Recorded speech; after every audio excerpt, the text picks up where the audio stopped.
Several years ago, Vin Diesel opened a luxury restaurant in Los Angeles called Torques. He spent years perfecting the menu, hiring the right chefs, and making sure his restaurant was a place where both the general public and Hollywood's elite could enjoy a great meal. But Vin also knew that even successful businesses don't always run smoothly. Just because the numbers look good on paper, the truth doesn't show up in the profits, but in the back kitchens, in the whispers of the break rooms, and in the sighs of the exhausted employees after a long shift. That's why Fane was used to entering Torques as a regular customer every few months. He would enter as a man wearing a hooded jacket and jeans, just like anyone else. That night, the place was packed. It was peak time on a Friday, and he saw waiters hurrying between tables with trays, grilled steak slices and cocktails, with the scent of garlic butter and grilled steak filling the air, and the dim light casting a golden glow on couples and friends enjoying their meals. At first glance, everything seemed fine, but Vin had spent enough time in this field to know that appearances can be deceiving. The manager saw a tall, stern-looking man wearing a dark blue shirt standing at the edge of the hall, watching everything closely, like a hawk guarding and circling above its prey. There was something unnatural about the way he stood. He wasn't just observing, he seemed to be controlling everything. Then, as Finn moved toward the bar, he heard a faint, muffled sound coming from the side corridor near the kitchen. At first, the sound wasn't audible, but as he got closer, it became clearer. Someone was crying, not loudly or dramatically, but the kind of crying you let out when you're trying hard not to break down. When steps slowed down, he turned his head slightly toward the break room door, which was ajar, and inside, he saw a young woman, her head lowered, her fingers gripping the edge of a metal counter, as if she was trying to keep herself from falling apart. There was another employee, a young man wearing a Torques uniform, standing next to her and speaking in a low, urgent tone. The look on her face made Wen uneasy. Something was very wrong, and he decided he wouldn't leave until he found out what it was. He returned to the bar and sat on a stool. His face stayed calm, but his mind raced. This crying wasn't just from stress, it was from fear. Fane had worked in the restaurant business before, and he knew how to deal with rude customers, long shifts, and aching feet. But this was different. His first instinct was to walk over to her and ask if she was okay. But here, he wasn't Fane Diesel, the owner of Turk's restaurant. He was just an ordinary customer. So he decided to listen in on the young man next to her, but he could only make out fragments of words like, "You can't let him," and "He doesn't own you." The woman replied in a barely audible voice, "What should I do?"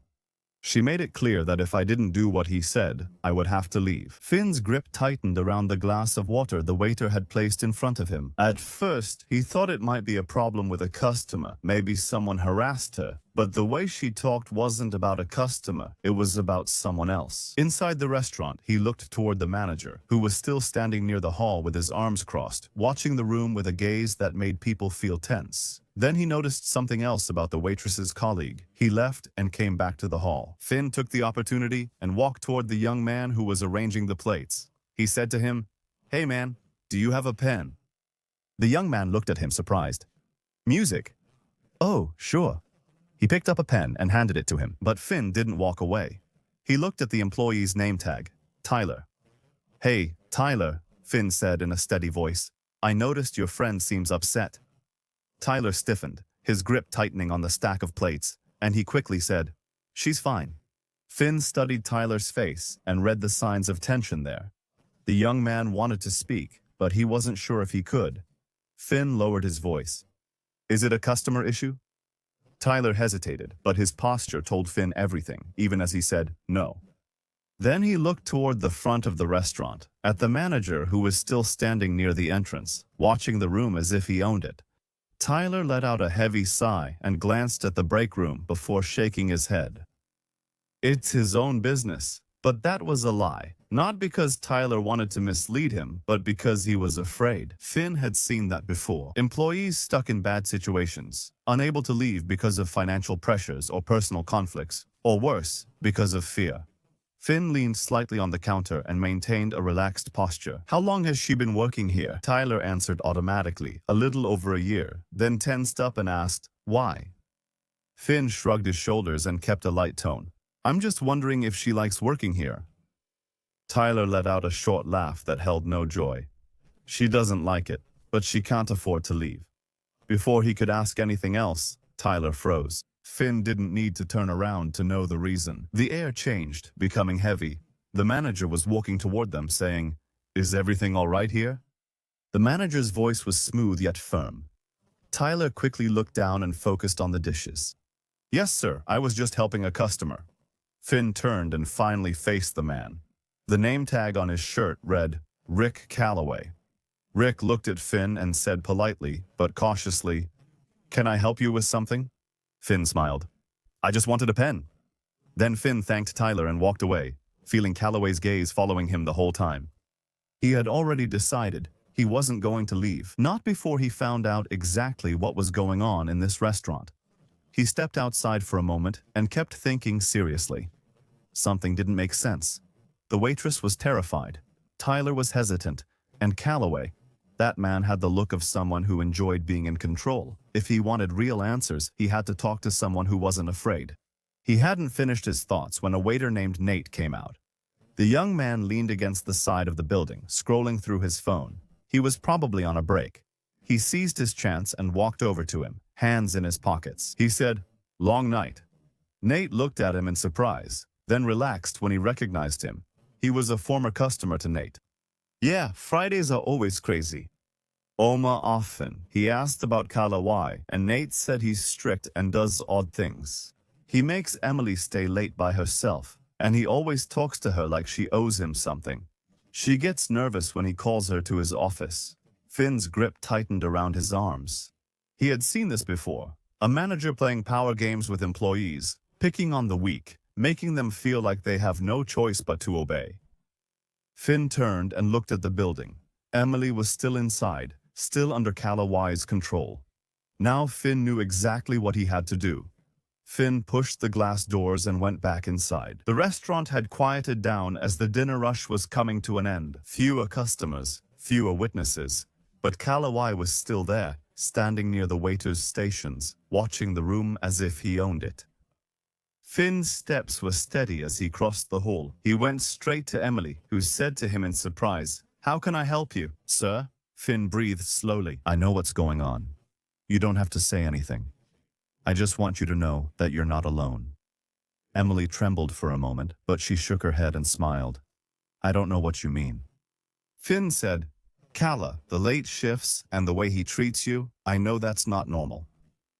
Before Emily could respond, a shadow appeared beside them. Rick Calloway had arrived and said angrily, "Is there a problem here?" Finn said, "We're just having a conversation." Calloway replied, "Okay, but Emily has work and can't do private talks." Finn said in a steady, firm voice, "I think we should have a conversation now, you and me." Then Finn reached into his pocket, took out his wallet, and pulled out his ownership papers. For the Turk's Restaurant Group, Emily gasped. The nearby waiters froze, and Kalawai's face changed color.